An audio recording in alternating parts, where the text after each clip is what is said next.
celebrate this. Thank you, Lord. Guys, this house is for my mother. I built it for my mother in the city of Asaba, heart of Asaba. Please, I want you guys to celebrate my mom with me. Celebrate my mother with me. This precious gift is for her. This precious gift is for her. Let's see her reaction. Let's go and see my mother's reaction. She has no idea.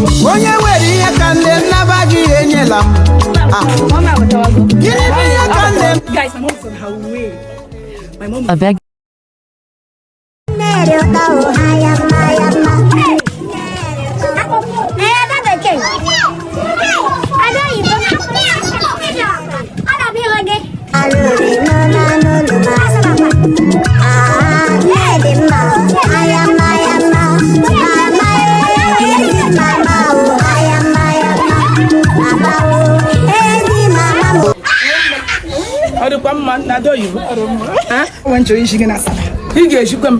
Hey, church abashal.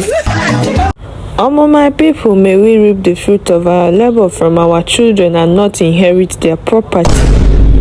Congratulations to Actress EVAN Okro, aka Deu Sweet in the Middle. No what she don't finally build her dream house for her mama.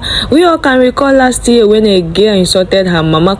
Now people like that girl, they push actresses, innocent actresses like this to they put hand for where no good. They call them name, say whole actress, see where your mama they live for inside ghetto, you know they shame. Now so the actress verse so come build this beautiful mansion where you go see for this video for her mama. Say mama, it is high time we took you out of the ghetto. I don't work hard, so it is time for you to enjoy. Come, let me show you what I have for you. Now so the mama say, I beg neighbors, make una help me pray. Oh, this one my daughter wants show me something for inside that sab where we don't know anybody. Now so they would carry her mama come the house, come they blindfold her, come they remove the plan. Now so the woman shout, Jesus, who get this beautiful house? And this girl talk say, mama, na your own. Henceforth we no go live forget it again. Now for this beautiful house you go live, and you now landlady you be. Oh my, congratulations to her. I'm so happy for her. Let's enjoy the rest of the video. Do well to like, comment, share. They give me one kind of encouragement to continue. Stay safe out there. I'm gonna bye.